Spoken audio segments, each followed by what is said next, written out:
अस्सलाम वालेकुम बच्चों, आज हम चैप्टर नंबर 23 का फर्स्ट लेक्चर स्टार्ट करने लगे हैं, बायोटेक्नोलॉजी। इसकी डिफाइन के बारे में आप लोग जानते हैं कि use of living organism for manufacturing the products. Biotechnology से हम बहुत सारे प्रोडक्ट्स बनाते हैं जिसमें एंटीबायोटिक्स, हार्मोन्स आ जाती हैं और जीन थेरापी भी करते हैं, यानी कि बहुत सारी जो जेनेटिक डिजीज़ होती हैं उनको हम ट्रीट भी करते हैं। इसके अलावा भी इसकी बहुत ज़्यादा इंपॉर्टेंस है, वो हम आगे डिटेल में पढ़ेंगे। तो आज हम आगे डिस्कस करते हैं कि क्लोनिंग ऑफ जीन की कॉपीज़ कैसे बनाई जा सकती हैं, क्योंकि जब जीन हमारे पास बच्चे ज़्यादा होंगे तभी हम उसको यूज़ करके प्रोडक्ट्स बना सकते हैं। तो क्लोनिंग ऑफ जीन वाली जो ये टॉपिक आ जाता है, इसमें 2 डिफाइंस आती हैं और ये बहुत ही इंपॉर्टेंट एक शॉर्ट क्वेश्चन भी है कि जीन क्लोनिंग की टेक्निक्स कौन कौन सी हैं। तो इसकी 2 टेक्निक्स हैं, डीएनए रिकम्बिनेंट टेक्नोलॉजी और पीसीआर, इसे पॉलीमरेज चेन रिएक्शन भी कहते हैं। ये भी हम आगे डिटेल में लॉन्ग क्वेश्चन में पढ़ेंगे। डीएनए रिकम्बिनेंट टेक्नोलॉजी और पीसीआर में डिफरेंस से शॉर्ट क्वेश्चन में आ सकता है। रिकम्बिनेंट टेक्नोलॉजी जो होती है बच्चों, इसमें हम लार्ज नंबर ऑफ कॉपीज़ बनाते हैं, produce the large number of copies of DNA या जीन, लेकिन ये टाइम कंज्यूमिंग है। जो पीसीआर है वो एक लैब के अंदर टेस्ट ट्यूब में किया जाता है, एफ एंड ड्रॉप जिसे कहते हैं। तो इसमें produce the less number of copies, इसके कंपैरिजन में कॉपीज़ कम बनती हैं, लेकिन वैसे इसमें बहुत ज़्यादा बनती हैं। और ये पीसीआर को हम शॉर्ट टाइम में परफॉर्म कर सकते हैं। लेकिन जब बच्चों हम डीएनए रिकम्बिनेंट टेक्नोलॉजी को यूज़ करते हैं तो साथ में हमें जीन की कॉपीज़ तो मिलती हैं, लेकिन साथ में जीन का प्रोडक्ट्स भी बनता है। लेकिन पीसीआर में कोई भी प्रोडक्ट नहीं बनता है, यानी कि जीन अपने आप को एक्सप्रेस नहीं करते हैं, लेकिन यहाँ पर प्रोडक्ट्स भी बनते हैं। तो ये इसका फ़ायदा है। आगे हमने इसी को डिटेल में पढ़ना है कि डीएनए रिकम्बिनेंट टेक्नोलॉजी जो होती है इसके कौन कौन से स्टेप्स हैं। तो फर्स्ट स्टेप इसका बच्चा होता है कि जीन ऑफ इंटरेस्ट, जिस जीन की हमने कॉपीज़ बनानी है या जो प्रोडक्ट हमने लेनी है उसको हमने आइसोलेट करना है। तो जीन ऑफ इंटरेस्ट को आइसोलेट किया जाता है, फिर उसको मॉलिक्यूलर सीजर से कट किया जाता है, जो कि रिस्ट्रिक्शन एंडोन्यूक्लियोसिस एंजाइम्स होते हैं जो कि उस जीन को क्रोमोसोम से कट करते हैं। और उसके बाद मॉलिक्यूलर कैरियर्स को, जैसे वेक्टर भी कहते हैं, खासतौर पर प्लाज्मिड या कुछ वायरसेस होते हैं, उसको यूज़ किया जाता है उस जीन ऑफ इंटरेस्ट को इंसर्ट करने के लिए। और एक फिर हम एक्सप्रेशन सिस्टम को यूज़ करते हैं जो कि बैक्टीरिया या मोस्टली बैक्टीरिया यूज़ करते हैं, जिसमें जीन अपने आप को जाकर एक्सप्रेस करता है। तो इन्हीं को अब हम डिटेल में बच्चों डिस्कस करेंगे। ये एक पहला शॉर्ट क्वेश्चन आता है कि हम जीन को आइसोलेट कैसे कर सकते हैं, how to get a gene. तो इसके 3 तरीके हैं। या तो हम जीन को लैब में सिंथेसाइज कर सकते हैं, लेकिन इसके लिए ये कंडीशन है कि जीन जो स्मॉल होना चाहिए और उसका सीक्वेंस हमें मालूम होना चाहिए। जब हम सीक्वेंस के बारे में जानते होंगे तो उसके न्यूक्लियोटाइड्स को ऐड करके हम लैब के अंदर ही तैयार कर सकते हैं, लेकिन ये तभी तैयार होगा जब जीन स्मॉल होगा। सेकंड जो तरीका है वो है रिवर्स ट्रांसक्रिप्टेज या रिवर्स ट्रांसक्रिप्शन भी कहते हैं। ये ट्रांसक्रिप्टेज एंजाइम को यूज़ करते हैं। कुछ हमने ये पढ़ा हुआ है कि डीएनए से मैसेंजर आरएनए बनता है, जिसको ट्रांसक्रिप्शन कहते हैं। अगर हमारे पास मैसेंजर आरएनए मौजूद है तो उसको हम इस एंजाइम को यूज़ करके दोबारा से डीएनए में कन्वर्ट कर सकते हैं, और डीएनए के पीसेस को जीन कहते हैं। तो इसका मतलब है कि हम मैसेंजर आरएनए से भी जीन बना सकते हैं, और इस तरह से जो जीन बनेगा या जो डीएनए बनेगा उसको हम कम्प्लीमेंट्री डीएनए कहेंगे। तीसरा जो बच्चों तरीका है वो है आइसोलेशन बाय रिस्ट्रिक्शन एंजाइम। यहाँ अगर बच्चों हमारे पास जीन मौजूद है तो उसको हम क्रोमोसोम से एंजाइम को यूज़ करके भी आइसोलेट कर सकते हैं। तो जो एंजाइम्स होते हैं ये उस क्रोमोसोम या उस जीन को क्रोमोसोम में से स्पेसिफिक साइट से कट करते हैं, उनको हम फ्लैंकिंग साइट्स कहते हैं। तो ये एमसीक्यूज़ में बच्चों आपको आ सकता है कि जीन को कहाँ से कट किया जाता है, तो फ्लैंकिंग साइट से। फ्लैंकिंग का मतलब है कि खास रिस्ट्रिक्शन साइट्स होती हैं। तो ये बच्चों फर्स्ट स्टेप था। अब हम सेकंड स्टेप की तरफ जाते हैं कि मॉलिक्यूलर सीजर। सीजर किसे कहते हैं, कट करने वाले, जैसे कैंची होती है उसको सीजर कहते हैं। तो डीएनए को कट करने के लिए या जीन को कट करने के लिए हम जो एंजाइम यूज़ करते हैं उसको हम मॉलिक्यूलर सीजर्स कहते हैं, या उसको रिस्ट्रिक्शन एंडोन्यूक्लियोसिस एंजाइम्स भी कहते हैं। एमसीक्यूज़ में आ सकता है कि इसको सबसे पहले किस साइंटिस्ट ने डिस्कवर किया, कब किया, 1970s में।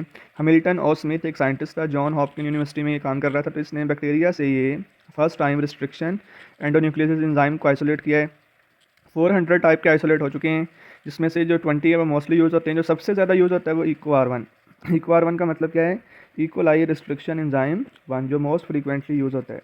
तो जब बच्चों फॉर एग्जांपल ये हमारे पास ये डीएनए है, ये एक जीन ए है, इसको हमने कट करना है, तो जीन से पहले कुछ स्पेसिफिक साइट्स आती हैं, तो वहाँ से ये रिस्ट्रिक्शन एंजाइम इसको कट करते हैं, और उस साइट में एक स्पेसिफिक सीक्वेंस होता है जो रिवर्स इन ऑर्डर होता है। देखें यहाँ से अगर हम पढ़ें बच्चों ऊपर से एक स्ट्रैंड से AATT, दूसरे स्ट्रैंड से पढ़ें तो वो भी AATT आएगा, तो इधर से पढ़ें नीचे वाले से TTA, ऊपर वाले से पढ़ें तो TTAA।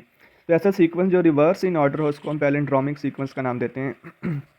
तो रिस्ट्रिक्शन जो एंजाइम्स होते हैं इसमें यही खास बात होती है कि ये डीएनए को कट करते हैं एक स्पेसिफिक साइट से। Restriction enzyme cuts DNA at specific sites characterized by the 4 to 6 nucleotide arrange symmetrically reverse in order तो इस तरह के सीक्वेंस को जो रिवर्स इन ऑर्डर हम पैलिंड्रोमिक सीक्वेंस का नाम देते हैं। और इससे जो एंड्स बनते हैं उसको हम स्टिकी एंड्स कहेंगे, और ये एंड्स इजीली दूसरे डीएनए के साथ अटैच हो सकते हैं।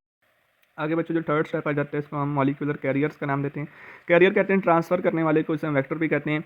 तो जो मोस्टली हम कैरियर यूज़ करते हैं वो प्लाज्मिड होता है। प्लाज्मिड बच्चों आपको पता है कि बैक्टीरिया के अंदर, कुछ बैक्टीरिया में एक एक्स्ट्रा क्रोमोसोमल सर्कुलर डीएनए होता है, और इसके ऊपर आपको स्पेसिफिक साइट्स नज़र आ रही हैं, ये एंटीबायोटिक रेजिस्टेंस के जीन्स होते हैं।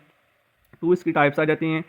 PSC101, SC का मतलब है स्टैनले कोहन, जो कि एक साइंटिस्ट था जिसने फर्स्ट टाइम इसको डिस्कवर किया था। तो PSC101 के ऊपर जो एंटीबायोटिक का जीन है वो है टेट्रासाइक्लिन, और PBR322 जो है इसके पास दो जीन्स हैं, टेट्रासाइक्लिन भी है और साथ में एम्पिसिलिन भी है। तो BR का मतलब बोलीवर्स और रोडिगर्स, ये भी दो साइंटिस्ट थे, इन्होंने इसको डिस्कवर किया था। इसको डिस्कवर बच्चों कब किया गया है? इन्वेस्टिगेटर जो थे वो कोलाई की, जो कि इंटेस्टाइनल बैक्टीरिया, इसकी सेक्स लाइफ को स्टडी कर रहे थे, यानी कि कॉन्जुगेशन को, तो तब उन्होंने ये प्लाज्मिड को डिस्कवर किया। ये फर्टिलिटी भी प्रोवाइड करता है।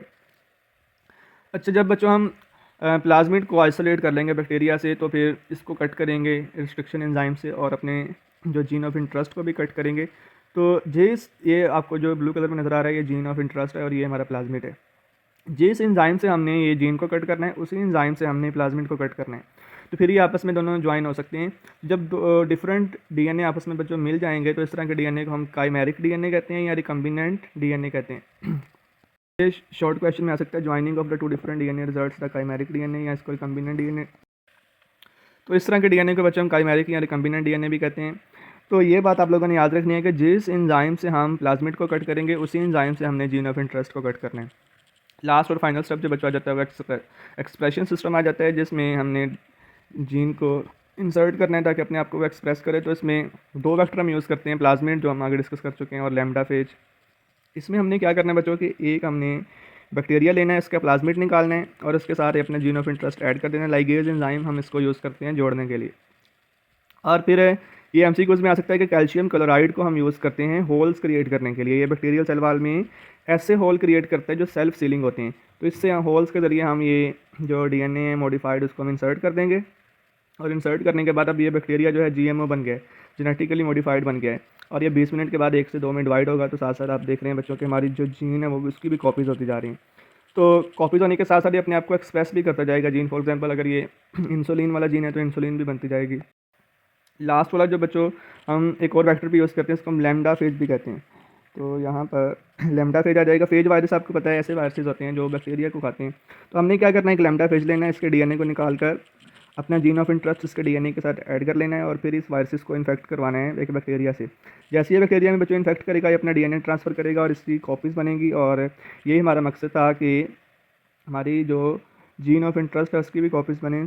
तो ये कॉपीज़ आपको नज़र आ रही हैं। तो ये बच्चों हमारा फर्स्ट लेक्चर था बायोटेक्नोलॉजी का। तो ऐसे ही हम इस चैप्टर के बच्चों तकरीबन 5 या 6 लेक्चर्स में वाइंड अप करेंगे, और ये जो लेक्चर्स हैं आपको अपलोडेड फॉर्म में भी मिल जाएंगे बच्चों, और आपके ग्रुप्स में भी आ जाएंगे। ओके, अल्लाह हाफिज़।